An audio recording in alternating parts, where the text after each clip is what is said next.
Today, we are going to be going through a list of questions that our daughter Emily has for us. Yes, we are. Some of them are going to be about who we were before we were parents.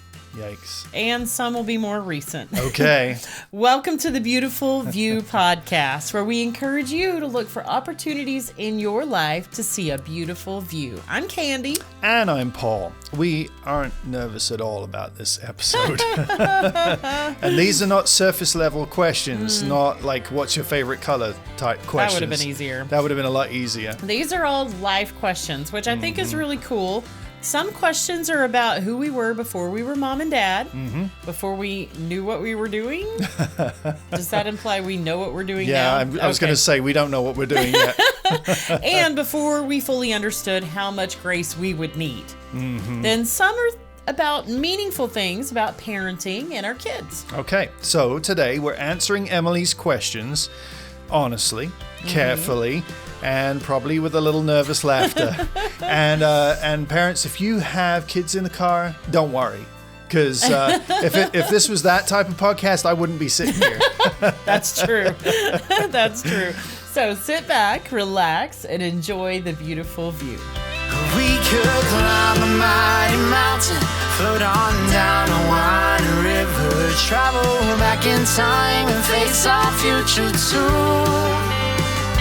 I'm not scared of where I'm going, 'cause I know whose hand I'm holding. Oh, I'd go anywhere, as long as you're going to. Well, I'd go anywhere, as long as I'm with you. Okay, are you ready for this? Sure. All right, we're starting strong. You ready? First question. Okay. What's your wildest, most unexpected thing you did in your late teens or early 20s? Man, this is the first question? It is. Oh my goodness. So are they, I mean, if this is the first question, where are they going to go from here? We'll see how it goes. Okay. So that one time at band camp, no, I'm just kidding. I wasn't in band. I wasn't in band either. Our son is, but we're not. Okay, so the wildest, most unexpected thing I did in my late teens or early 20s. Well, for me, I think probably it was like meeting guys on the internet.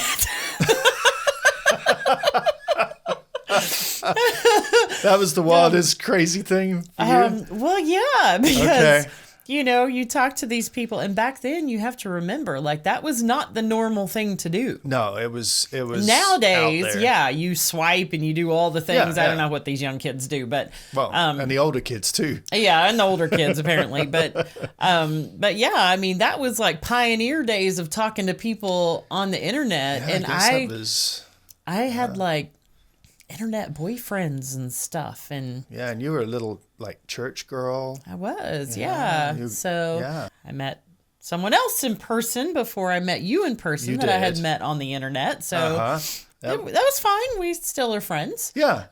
So, but yeah, that I would say that was pretty wild back then. It was, and I had not met anyone on the internet before you. Yeah. Now my roommate had, and I was actually, and I think I've told the story before, but I was making fun of him for being involved in that. Yeah. And there you were in Texas doing the same thing. Yeah. But you can't steal my story. So what's your story? Okay, so my story, the wildest thing that I did, which was marginally inside the law in my home country of England, there were club rallies that were held, and it was sort of in the realm of motorsports here. Okay. But not really, because we were just racing around our old cars that we owned. Okay. You meet in some parking lot at like midnight, 1 a.m., and you're given wee hours of the morning. The wee hours of the morning, and you go up to the start line. You're released one car at a time, 5 minutes apart, and you're given a clue for the first location. And then at each location, you get a clue for the next one. So it's kind of like a treasure hunt. Okay. Except rather than trying to figure out the clue, it's literally like you go to the location and you get the coordinates for the next one. Okay. The reason why this was late at night was because on the little narrow country lanes of Devon, when it's nighttime, you can see someone coming towards you because, you can see lights from a long way off. And so that was the safety aspect of the whole thing. Okay. And so, yeah, we used to hold those things. Now, the funny thing about it is like you would kind of get to know, where the next one was going to be. And you show up to the parking lot and there were literally people showing up in rental cars so that they wouldn't damage their own car. Oh, my. So they would rent a car, show up at the parking lot, and then you would take off on the rally. And then at the end, they would figure out who did the least amount of miles. In other words, you got from point to point the fastest possible way. Yeah. And then they would get your time and all that kind of stuff, and they give you points. And at the end of it, you'd figure out who won. And you had to pay to enter, and then there was like a pot of money at the end if you won the thing. And no one ever got in trouble or anything. Well, so there was that one time. So we would do these back roads, these dirt roads, kind of like the county roads around here. The first few cars went through there, and apparently it was right by this farmer's house. Oh. And so he kind of got annoyed at the whole thing and pulled this huge gate across the road. So then me and several other cars behind me end up having to stop suddenly at this gate and find another route around it. So not getting into trouble, but annoying people. Yeah. we were trouble. Yeah. I can see that. All right. Question 2. What is a goofy free will adult money experience you've had? This question kind of makes me laugh because adulthood really does come with these weird moments of realization, I think. Like the freedom that you've got when you're an adult? Yeah, like no one can stop me from doing this. Yeah, that kind of stuff. Like I'm an adult, I earn my own money. So when you're a kid and you've got parents watching over you, you have they have access to your bank account. They're watching over what you're doing. But now you're an adult, you can do whatever you want to. Do whatever I want to. So I remember, I had several things. Like, I flew to England twice. You did, yeah. So that was my earned money. I got to do that. But as a couple, I remember a purchase that you and I made in our early days. Yes. Where there's a reason that we should not be allowed to go to like home and garden shows. RV shows. Anything like that. Because we're suckers. Yeah. We bought ourselves a hot tub. Yeah, we did. For our brand new house. Because why not? Needed a hot tub. Yeah. We didn't have any houses behind us at that point. No. So it was easy for the company to get it into Yes. They our had to yard. they had to go around the land in the back and just took a part of the fence down and put it in. Took the fence down, put it in the back. When we moved from that house, though, the hot tub stayed. So if it ever broke, I don't know how they were getting it out of there because there was then a house behind. Yeah, no way. It was like back to back. So yeah, that was a spontaneous purchase. It we was. also did weekend trips to San Antonio. We were very much into following the Spurs NBA team at the time. And so we would travel to San Antonio and like go for the weekend. Yeah, just stay disappear. somewhere on the Riverwalk or an Airbnb or something. That. We would just do those silly little getaways or whatever for a weekend or something. And occasionally I still have the why not? With concerts. Yeah, you do like concerts. That's kind of a weakness. Yeah. So we've been to see Coldplay in Chicago. We've been to see U2 twice. And then we saw Tim McGraw. Yes, we did. That was my choice. Yes, after all the concerts where Emily or I chose where we wanted to go, I finally got to say so. Yeah, you got your way, and Tim McGraw at the Field of Dreams. It was awesome. And that was a great time. So as a teenager, so I'm probably 15, 16, 17 years old. I had this weakness for hi-fi gear, like audio gear. Okay. I'm such a nerd.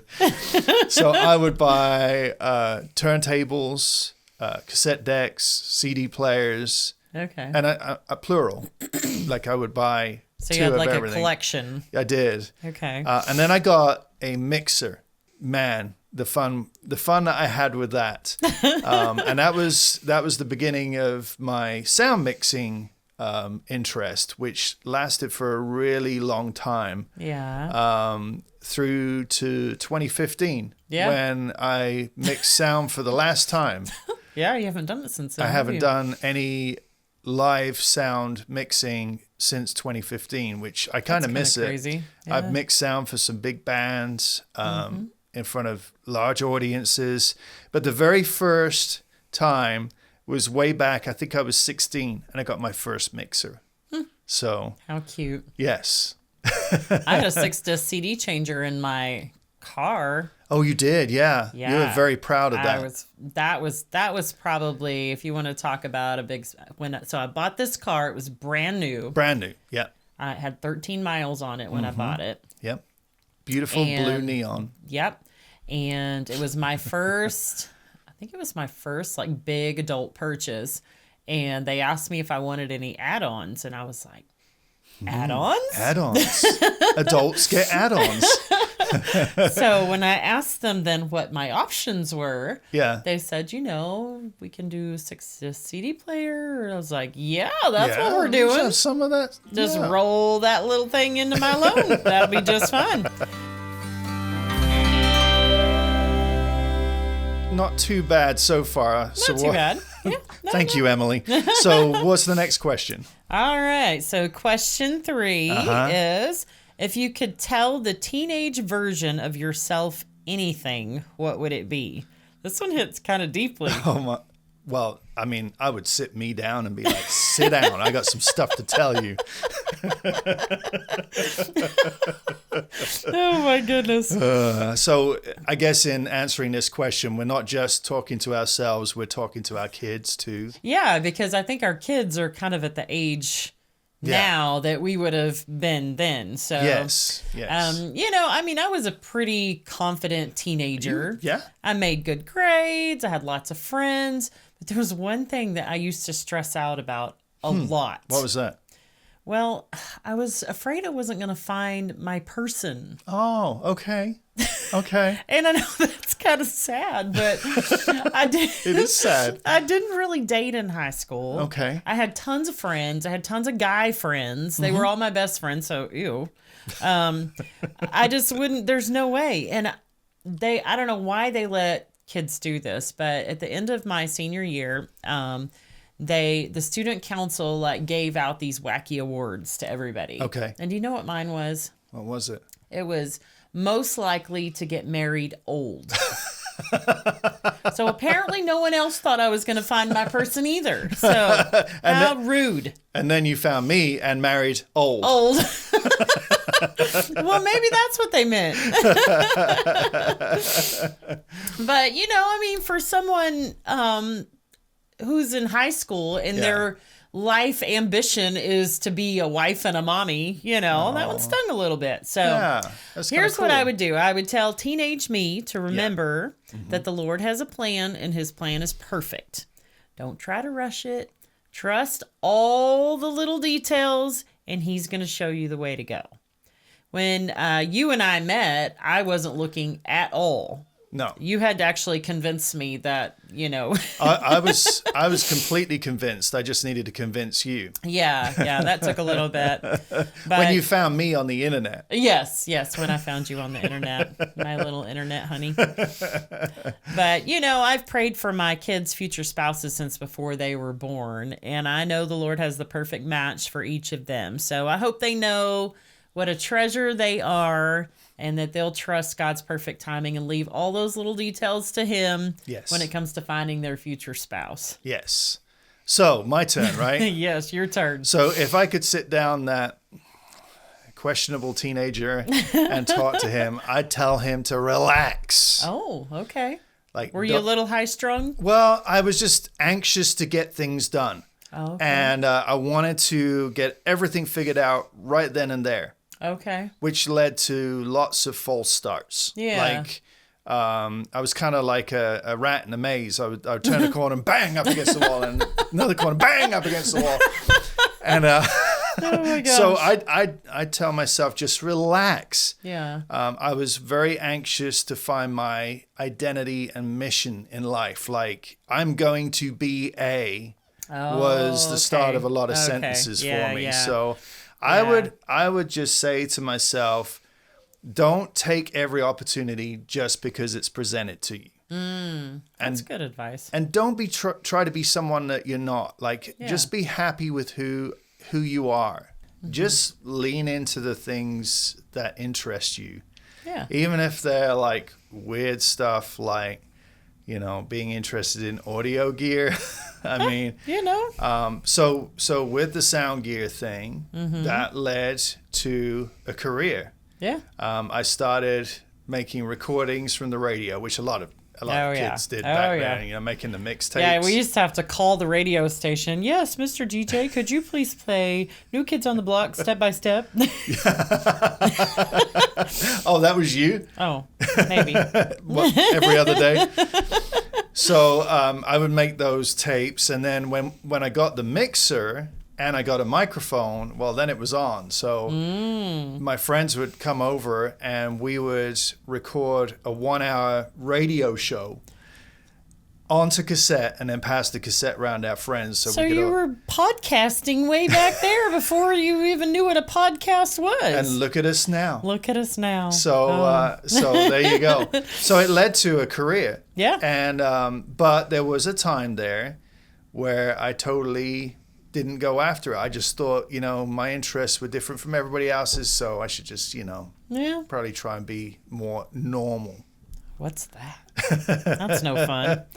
You know what? I would also reassure my younger self that one day there would be great hair products that would tame my crazy curls. Oh my goodness. When we were back in Texas before Christmas, we went back home and my sister had pulled out a bunch of photographs and stuff. I saw them. Oh, there were many of them that you did not see because they went straight in the trash can because they were terrible. Terrible. My fuzzy, fluffy triangle hair. Oh my gosh. It was just my middle school years. Oh, it was so bad. It was so bad. And I didn't know what to do with it. My mom didn't know what to do with it. She took me to get a haircut one time to get layers put in it to try to calm it down a little bit. Do you think that helped? Probably not. No. It all stuck up, right? Yeah, because it was shorter. And I still didn't know how to fix it. So anyway. Okay. Next question. Which leads into this question. Okay. Question 4. When you were a kid, what did you want to be when you grew up? This one's easy for me because I always wanted to be a wife and a mommy. That was my thing. That's sweet. Yes. And so when we were little, there was a swing set in the back of the church that we went to. Okay. And the swings were really tall, so we'd swing really high. But my sister and I would sit on these swings, and we would dream about our future and like our kids. And we came up with names for our kids, and we'd talk about how many kids we were going to have. And I don't know why that memory comes back, but it's just that's cool. That's what we did. So anyway. And that shaped so much of who you are today. Yeah. So when I was a kid, I wanted to be multiple different things in a row. So it just depended. That does not surprise me. Like whatever the latest thing was that I'd seen on TV or whatever, I wanted to try my hand at it. Okay. The first thing I could really remember that I was kind of serious about, I already talked about the club rallying we did. Well, there was the professional version of that. Oh, okay. And I really wanted to do that. And the way to get into it was through club rallying and kind of work your way up. But, that takes a lot of money. I would imagine so. Like, don't you have to have like special cars and stuff for that? You have to. Yeah. Tires and all the things. A whole team, like a support team, everything. Yeah. So I had persuaded a couple of my friends that they were going to be my support crew. And but then when none of this materialized, they lost interest as they should. Imagine. As they should. That's funny. I also, I don't even know when it started, but from early on in life, I wanted to be a hairstylist. I was the one when we had slumber parties, everybody would line up and I would do everyone's hair. Okay. And probably when I was in, I don't know, 3rd or 4th grade or so, my friend Terry, she got this book of braids. Book of braids. And it had all different kinds of braids. So I literally went down the row with each friend and we tried a different braid. Like I did all kinds of, who even knew there were so many different kinds of braids? I didn't know. But anyway, so I think part of me wanted to be a hairstylist so that I could figure my own hair out. Yeah. But I also, I did actually become a hairstylist. You did. After high school. I did that for about 10 years. Yeah, and I loved that. I loved making people feel good about themselves. And I loved the conversations that I got to have with clients in my chair. I think there really is something to be said for finding something that you love doing for your career. Like that's like, what's the little saying? Like if you love your job, you never work a day in your life or something like that. So the next question, what is the best meal you've ever had? I feel like this question was meant for me. Let me think about this for just a second. Well, for me, it is Paul's spaghetti bolognese, and I'm not even hesitating on that one. Really? That was the dish that won my heart. That was the very first meal you ever cooked for me, and I was like, oh man, I got to marry this man. For my spaghetti bolognese. Have you tasted it? It's a little more than just spaghetti and tomato sauce. Yeah. Little more than that. I always love the meals that you cook for us. But more than that, I love when we get to eat together as a family. Oh, I love that too. Yeah. Now, the best meal, like the best eating out meal I've ever had was when we went to Atlanta.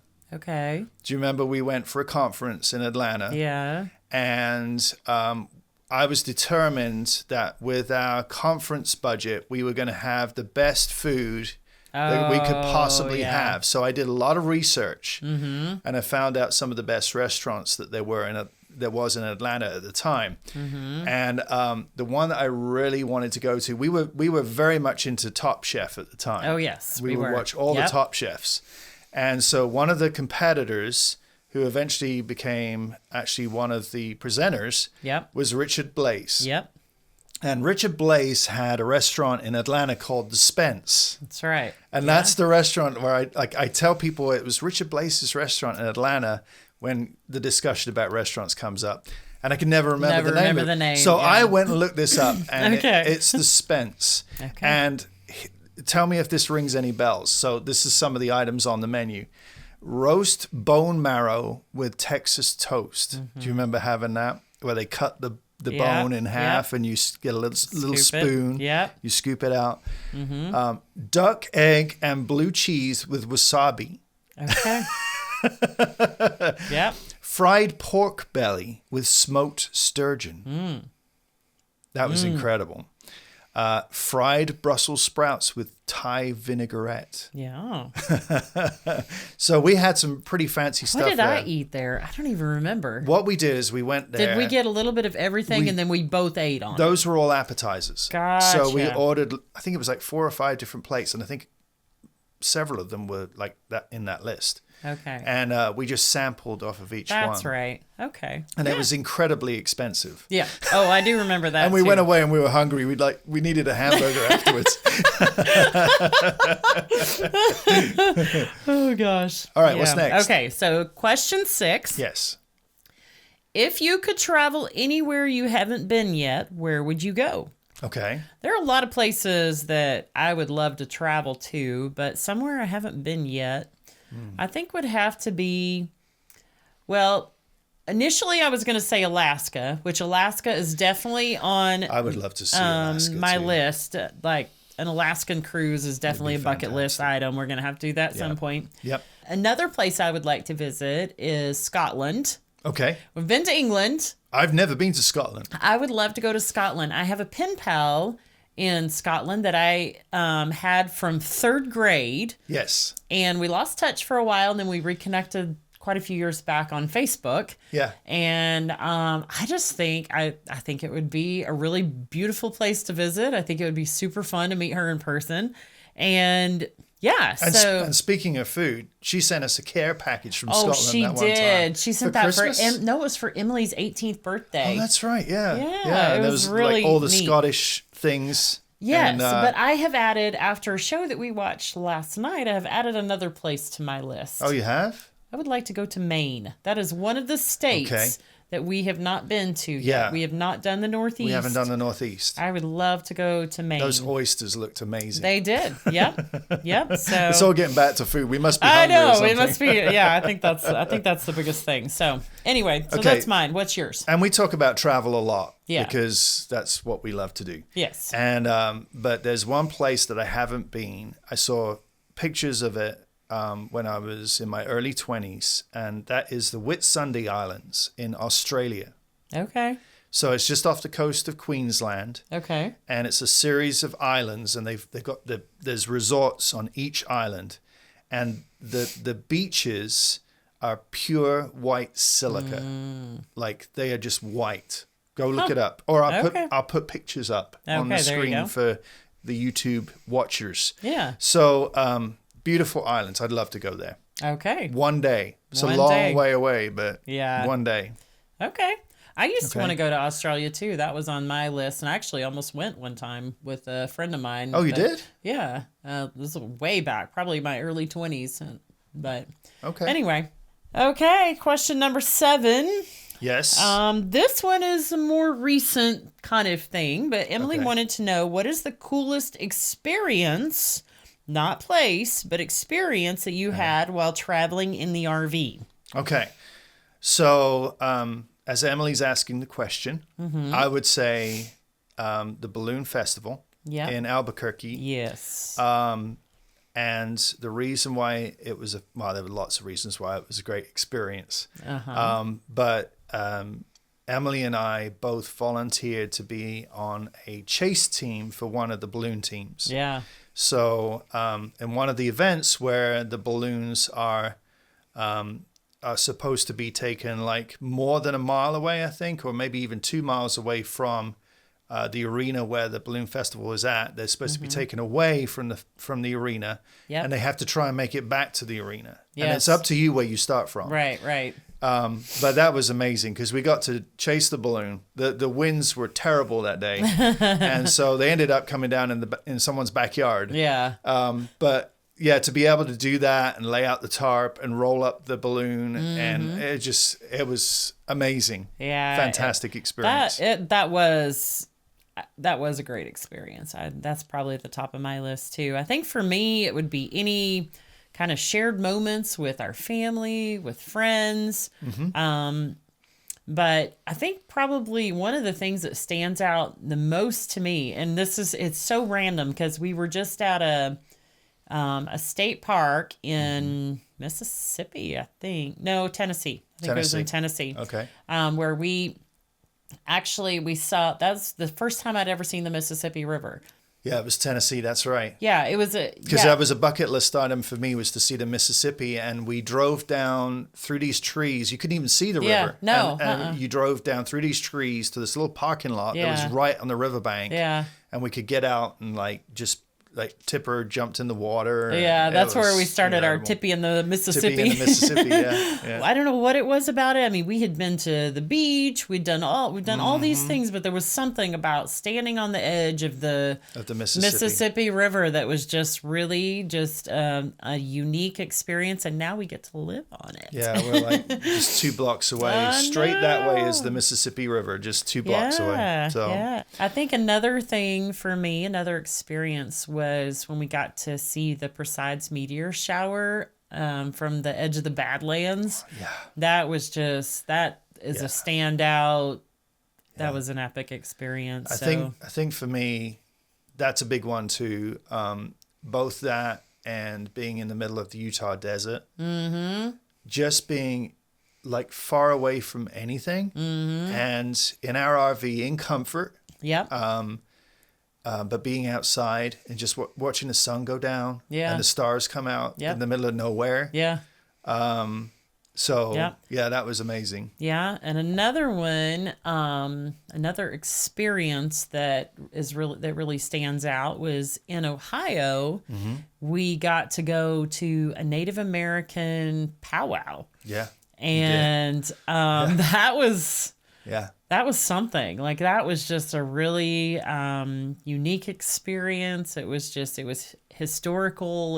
They had a museum there too, and some kind of like archaeological kind of things that they dug up from that side. And anyway, that Something about seeing another culture yeah, right here yeah, in the country you live in. right, yeah, Completely different culture. completely different culture. Yeah, it was super fun. Yeah. And back in 2020, when the world kind of shut down, we were traveling with another family, and I think that year, the experiences that we had with them, we tried to make sure that our families were, that things were as normal as possible. Yeah, for the kids. For our kids. So we continued homeschooling. We continued our little, things that we did together, and we tried to we basically lived in each other's rigs and stuff, and we were parked side by side. And We were a family.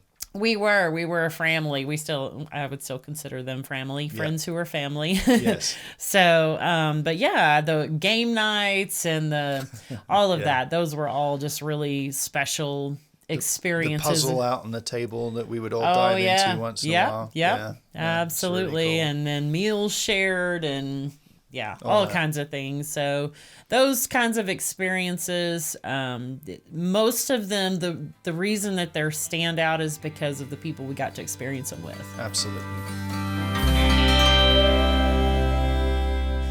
All right. Question number 8. Yes. What's a wild bucket list item you'd still like to check off? You already mentioned an Alaskan cruise. Definitely an Alaskan cruise. That was kind of going to be our thing for our 25th anniversary, and then that kind of changed. Yeah. So, one of my bucket list items is to go to England with the kids, show them where Daddy grew up, show them all of those things that they will recognize in themselves and in each other, probably. Yeah. And probably explain a few things about their dad, like when they start to experience the culture there, which is so very different from here. Yeah. I think that would be amazing. Yeah. So hopefully we'll see. Yeah. That's what we're aiming for 2027, right? Yes. So we'll see how that pans out. Is there anything else? And then I've got this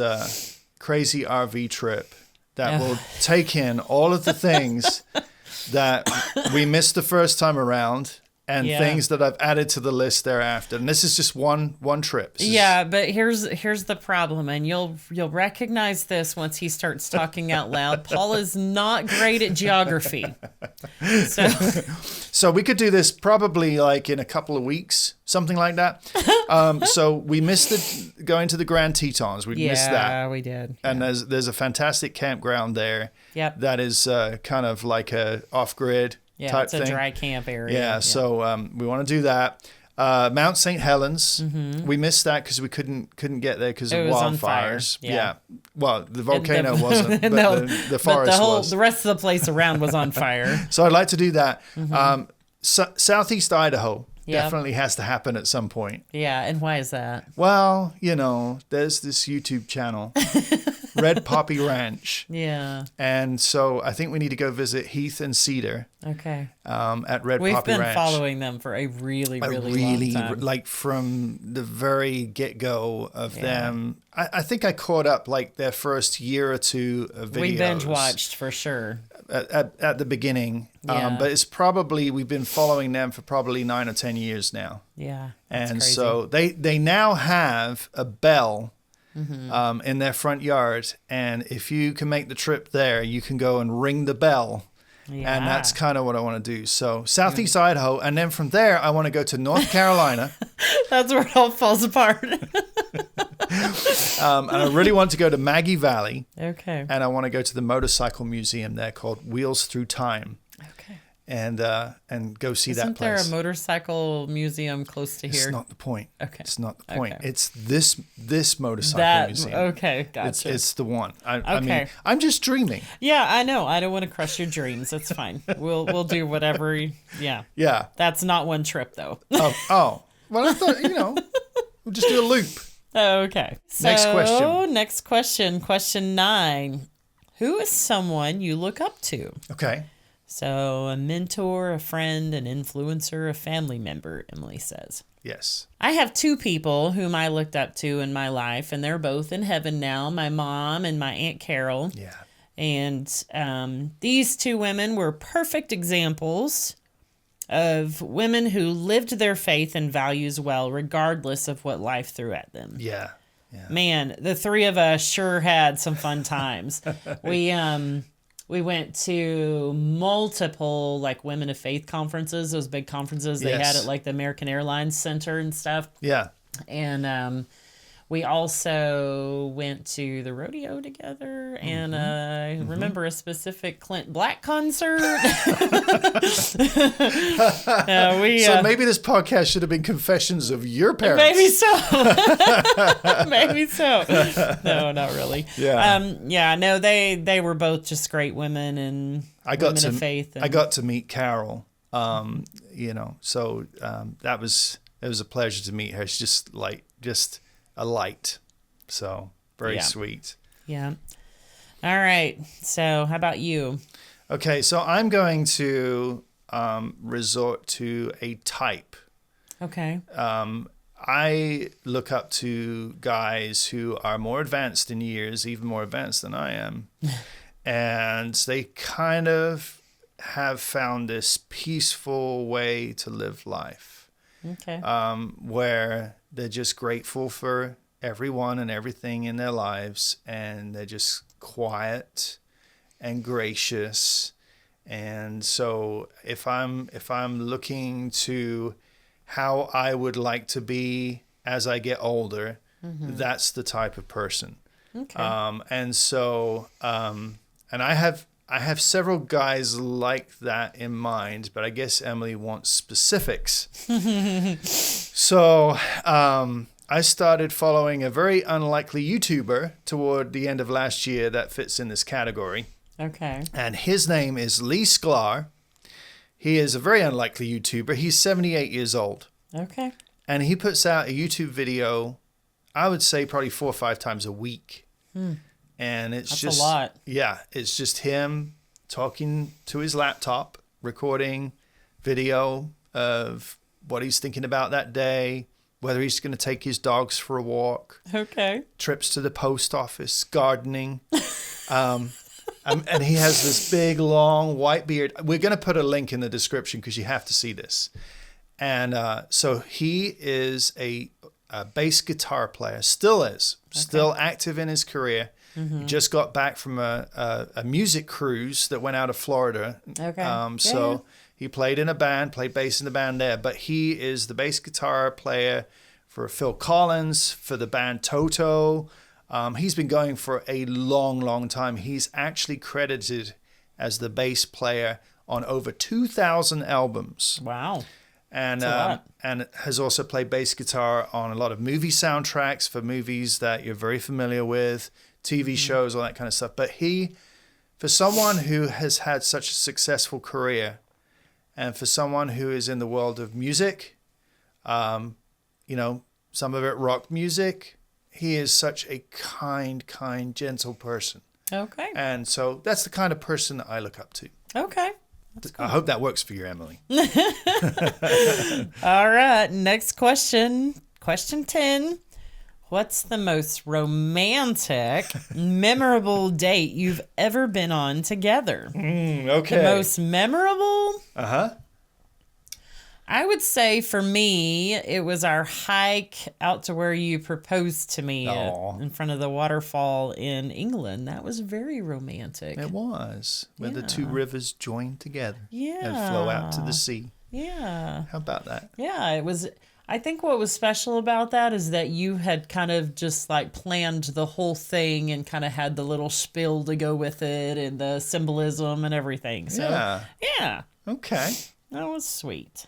Wow, that was a long time ago as well. That was a long time ago. Yeah. There was also a time when you surprised me with a romantic spa getaway for Christmas. Do you remember that? I do. Was that the Hyatt Regency Resort or something? I think so. Yeah. in San Emily was Antonio? a tiny baby. I mean, it was her first Christmas, and of course, that was my first thought. Was like, oh gosh, what are we going to do with Emily? And Yeah. you had arranged for my mom to Look after keep her and everything, and I was terrified to know leave you her were. because that was the first time I'd left her. But oh man, we had a beautiful time. So, what about you? What would you say your most our most romantic, memorable date would be? Well, Ruidoso, New Mexico. Oh yeah, the storybook cabins. The storybook cabins. There's Yeah. a log cabin there, and it has the hot tub inside the cabin. Yeah. And, You literally roll out of bed into the hot into tub. the hot tub. So I mean, it's kind of dangerous too. Like if you accidentally, like if you move around in your sleep too much, and I mean, you could drown in the middle of the night. I don't know. So, that was fun. but yeah, no, that was fantastic, and we kept trying to go back there. Yeah. And they kept hiking their prices up, and it was like, Yeah. do we want to pay $280 a night? Yeah, probably not. So, yeah. But yeah, no, that was fantastic. Yeah. And we walked around the town, looked at all the stores. Ruidoso is that's a It's fun fantastic. neat It little really town. is. And then, of course, there are the castles. Oh yeah. So when you came over to England, Uh-huh. and I arranged for us to go to Cornwall, and in Cornwall we went to a castle Yes. on an island. Yes.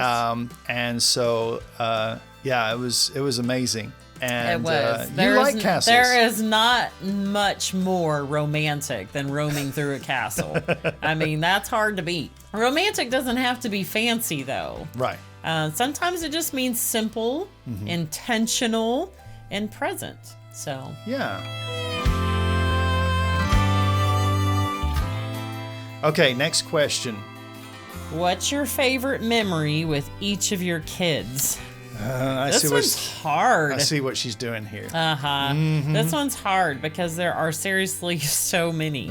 Yeah. Okay, so, but I would say that there are moments that just kind of stand out and just Yeah. kind of like live in your heart forever. So I'll go first and then you can kind of join Okay. in if you think of something along the way. So, Okay. all right, so I'm going to start with Emily. Of course, it's her show. My favorite memories with Miss M were when we got artsy or we cooked together. Yes. So those were always fun. I love doing things that we both love together. And we've been doing these things, gosh, since she was itty bitty. Oh, yeah. So when she was probably about, I don't know, a year old, 18 months old or something, I decided I was going to have the smartest kid on the face of the planet. So we were going to start preschool. Yeah. So, Oh, yeah. I do you remember that? Yeah, The you little were- kits that I would get in the mail, and Yeah. they had little crafts and little things to learn Oh, letters. she kept and, up with all of it. she loved that stuff. So we would sit at the table and we'd do our little craft and do our little things. And she always loved to cook with me. She still loves to cook with me. That's does. always fun. So, but if you asked her what she wanted to be when she grew up, she would tell you with all the confidence in the world. Do you Absolute remember what she would say? confidence. She wanted to be a Ballerina ballerina princess cat. For sure. Yeah. She was the cutest, smartest, girliest, and most fun little girl. So I even put up a full-length mirror in her bedroom with with the wooden the rail. ballet bar kind of thing. And she would dress up in the tutu. See, like she thought she was going to embarrass us, but we're embarrassing her. She would dress up in the tutu, and she'd do all of her moves by the and mirror. her little... Yep. Oh my gosh, she was so cute. I hope I can find pictures. Yeah. Maybe there's pictures, I don't know. I'm sure there are. So one of my favorite memories with Emily Mm-hmm. is when she would come with me on video shoots Oh yeah. as my PA. Which you needed. I always Still need. I still need. I always need a PA. And so I told her, like, one of the first things that she needs to have is a notepad and a pen. and that she had to keep me organized. And she thought I was just trying to get her involved in the whole thing. Yeah. But I really needed her organization. I think she probably figured that out pretty quick, don't you think? But we had so much fun. Yeah. So we started doing this when she was like 14, maybe. Probably 12. Really? That far back? She was, yeah. So, and these were professional shoots. I mean, we were going I think the first one was to a college. Yeah. Let me tell you, she is the best PA. I mean, seriously, she would be fantastic at that now. But she's just bossy enough, but she says everything with a little smile. Yeah, she's very sweet with her bossiness. So she would help me with the equipment, which was great. You know, getting the equipment from the vehicle into the shoot location, setting up lights, all that kind of stuff. But just keeping everybody happy, you know, making sure that the people that were coming in to be interviewed were comfortable. They knew what was going to happen. Keeping me somewhat calm. I mean, she did a fantastic job. And then after that, we would just go and have fun. And I remember particularly we did one shoot in Belton, Texas. And afterwards we went to have ice cream together. And so there's this little ice cream parlor there, and it's just right up her alley. It's very, you know, artsy, and you can pick like whatever you want there and the toppings and everything. Yeah. She loved that, right by the river. That was right up her alley. Yeah. So, yeah. Okay, so moving on to Tyler. Yep. My favorite memory with Tyler is going for walks and hikes with him. Okay. He was a great little walking buddy, and his like a little sense of adventure. This is going back to when he was a little bitty guy, when we were, you know, at campgrounds and whatnot. So, but the little conversations that we would have on these walks. He's a little man. Yeah, he was just such a little man, and the way that he saw the world and the way that he kind of like thought about things and nature and all of those things. So he loved the RV. And the random facts. Oh, yes. Oh, he was always full of random facts. Yeah. Oh, yeah, well, that's a blah, blah, blah and plant. They do, and they blah, hibernate between this month and this month. And just completely random. And sometimes it had nothing to do with anything that he was seeing. It was just random facts at random times. But I loved that. So, and so Tyler, when he was little, he was 6 when we first hit the road in the RV. Like he spent the majority of his like growing up life living in that RV. His childhood, yeah.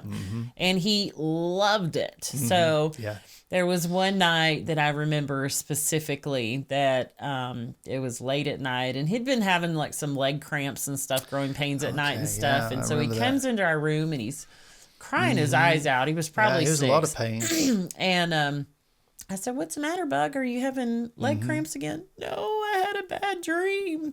And I said, "Well, what'd you dream about?" And he said, "I had a dream that we had to stop RVing and we couldn't stay anywhere where we could see the stars." Oh. And I mean, he was he was torn up. And I was just like, "Oh, come here, baby." So some of my favorite memories with Tyler, when I think it was probably 2018 or 19, maybe 19. And we were here in Iowa. Yeah. And I wanted to go father and son camping trip. Oh. So we packed up the tent and I know where this is going. And we drove to a state park nearby, not too far away, in Anamosa. And that was the year of the derecho. It was. So we had a great time, great day. We had done all the things, you know, cooking over the campfire, et cetera, and then we wanted to go fishing. So we went fishing down at the river, and then that afternoon the weather alerts started coming in, and a derecho swept through Iowa, eastern Iowa, and tore up everything, took all the trees down. Yeah. I mean, it was something. It is amazing that the two of you walked out of there, seriously. It was amazing that no one was killed in that thing. Yeah. It was crazy. I also have a memory of when we used to go to Camp Chautauqua in Ohio. Oh, yes. And the zip lines there. Oh, yes. So the zip lines are really, really high. Yeah. And so he really wanted me to go on the zip lines because he was helping there. He was tiny. I mean, what age? He was probably 6. 6, 7 years old. 6, 7, yeah. So he finally persuades me to go up the steps up to the platform, which is like, I don't know, it must have been 50, 60 feet in the air, something like that. Hey, we got both of us up there. We both did it. And we stand up there, and before anybody has a chance to even put a buckle on or anything, he's buckled up and jumps. Just jumps, like no waiting for the guy. So the guy that's up there like watching us, making sure he's busy with us because we're a mess. Yeah. And so he's not watching him, and so he hears the zip line go, and he looks around and he goes, "Well, I guess he's gone."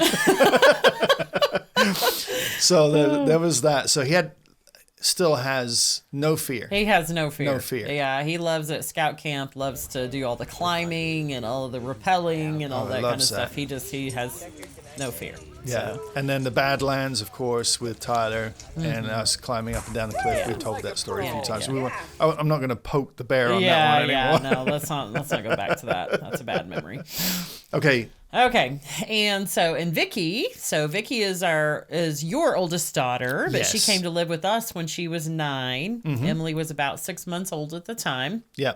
And I would say that my favorite memory with Vicky was when she was in high school, and I led her group of friends.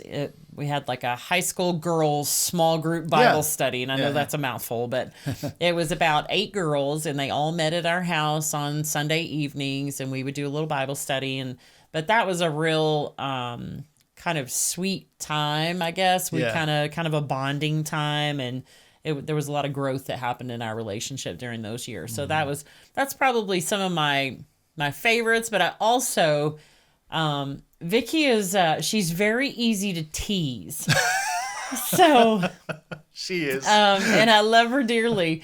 So we would always do and I wish I had it pulled up right now, but when we would go on vacation, we would always record the silly things that the kids said or whatever. Vacation quotes. Yep. And occasionally one of those will pop up on my Facebook feed or something. And it was such randomness. It was so funny. But yeah, I remember that Vicky's answers to her vacation quotes were always the best. So thank you for that, Vicky. My memory with Vicky goes back to when she was very little, 2-3 years old. And I would take her for bike rides. I had one of those little seats that went on the back of the bike.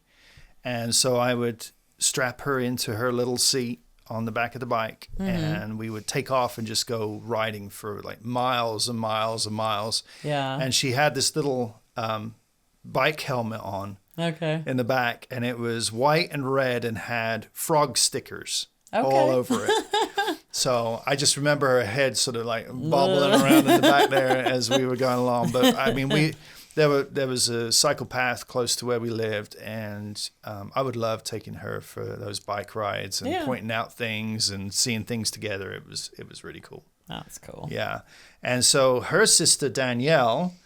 One of my favorite memories of her was when I went back to England and just took Danielle and we went to amusement arcades. Oh, okay. In Westwood Ho, the little beach town in North Devon. Okay. And so we went there, and she was determined she was going to win something from one of those, prize machine things. Oh, yeah. And so I just kept feeding money into it until she won something.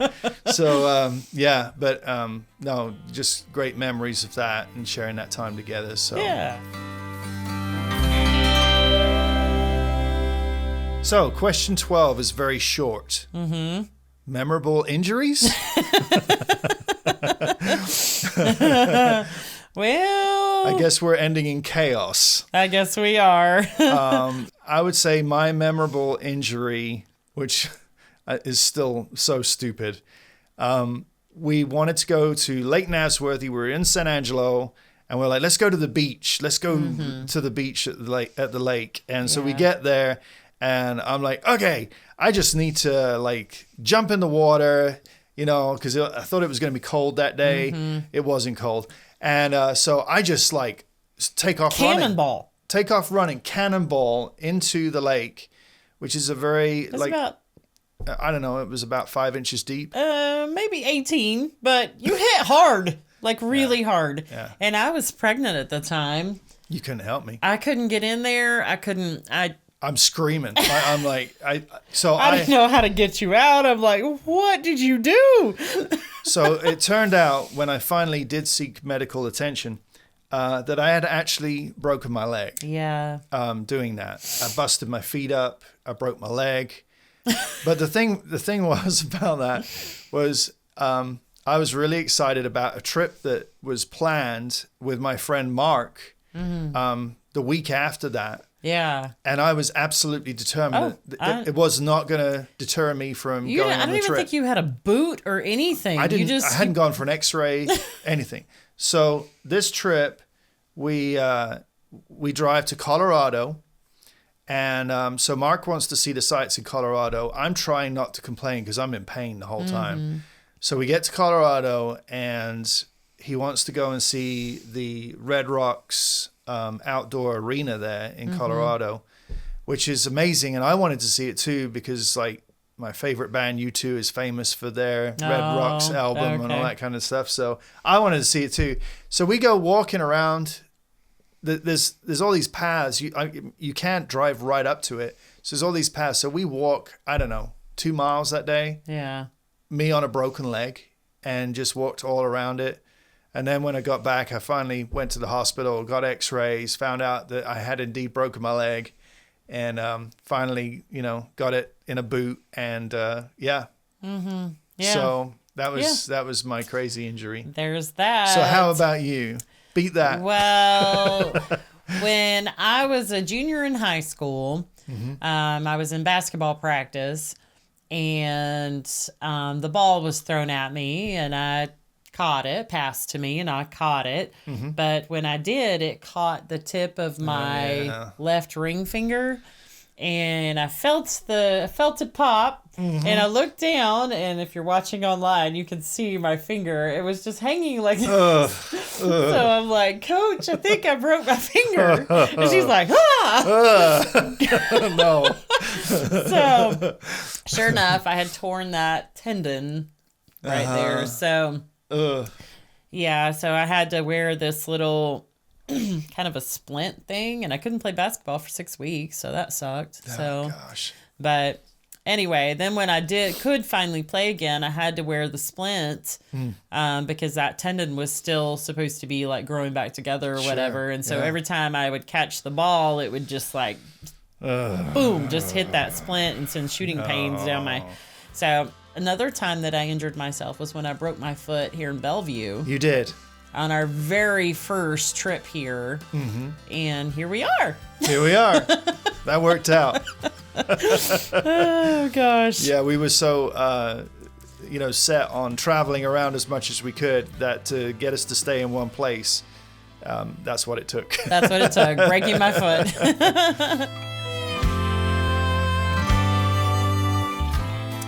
Emily, thank you for asking these questions. Thank you. It was a fun little walk down memory lane for some of them, and things we haven't thought of in a while. But not just asking questions of us either, but kind of about life. I love that. And it actually wasn't too bad. So we hope that you realize that your parents didn't have it all figured out. Oh, we still don't. We still don't. But we loved deeply. We tried hard. And we kept growing. Yeah. And to anyone listening or watching, maybe this episode inspires you to ask the people that you love a few deeper questions. Because everyone has a story worth hearing. Honestly, this is one of the biggest reasons that we do this podcast. One day our kids, grandkids, other family members, they'll have records of our lives and all the stories and tidbits and laughter and silliness. And embarrassing moments. And all of those kinds of fun things. Yeah. They'll have those to look back at. And I just think that is pretty special. It is. Psalms 127 verses 3-4 says, "Children are a gift from the Lord. They are a reward from him. Children born to a young man are like arrows in a warrior's hands." That is a perfect scripture for an episode centered on our kids asking thoughtful questions. Yeah. All of our kids are a gift. It was our job as parents to raise them well, though we definitely haven't done it perfectly, No. and release them into the next stage of their individual lives. Our kids are growing up and grappling with big life decisions. Yeah. And I think it's important to remind them that they will make mistakes. We all do. We do. And have a few false starts probably. But my hope is that we have given each of them a solid foundation to launch from. Yeah, I hope so. I think that every moment we get to share life with our children is a treasure, even if it's just a phone call. Mm-hmm. Yes, we are not perfect. Name one parent who is. But as I look back on the time we got to share with our kids on the road in an RV, Yep. all the times before and since then, Yeah. where we've shared an experience together, they're also vividly etched on my mind. Yeah. And I remember when my dad was in the final stages of his life, I flew back to England and we shared a moment that I'm sure he remembered. And I remember too, where dad and son walked on the beach together. And it wasn't what was said necessarily. Sure. It was just the time shared together. And my dad and I had many problems in our relationship as we grew up. And but we still got to share that time together, and that is a memory that will go with me for the rest of my life. Sure. Another scripture I love is Proverbs 20, verse 7. It says, "The godly walk with integrity. Blessed are their children who follow them." We don't have to be perfect parents. No. Just faithful, honest ones. Yes. I hope our kids find the beauty in our honest answers to their questions. And I hope they always know they can ask us questions, both easy and hard, and get honest answers. I think what today reminded us of is that legacy isn't built in the big highlight reel moments. It's built in conversations like this, around a table, Yeah. in the car, on walks. Yeah. In honest questions asked by our kids and imperfect answers given by their parents. Yep. And that's what Scripture points to. Faith and values being passed down not through perfection, but through presence, through showing up, talking about life, and inviting God into every day. Thanks for sharing this beautiful view with us. Thank you for joining us today. Our hope is always to inspire and encourage our listeners, so we truly hope this episode was a reminder to you that legacy begins now. In the questions we ask, the stories we share, and the presence we offer the people that we love. May it encourage you to lean into the conversations that matter the most. Because legacy doesn't start someday, it starts in the conversations we're willing to have today. Yeah. If this episode resonated with you, we'd love for you to share it with a friend or leave a review. It helps others find the podcast and join the conversation. Yes, and as always, thank you for being a part of this community. We're grateful you're here and honored to walk this journey with you. If you like what we do here at the Beautiful View podcast, you can show your appreciation by becoming a supporting member for only $5 a month.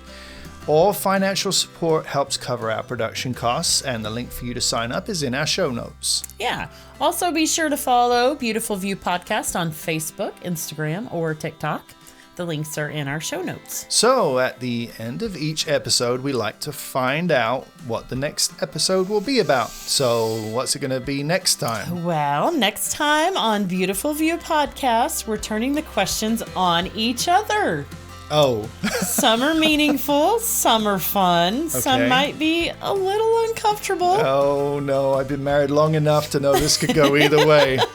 We're asking honest Valentine's questions about love, marriage, and how we've grown and where we're still growing. Yeah, okay. You won't want to miss this one. I'm already thinking about the questions. What am I going to ask you? What don't I know about you?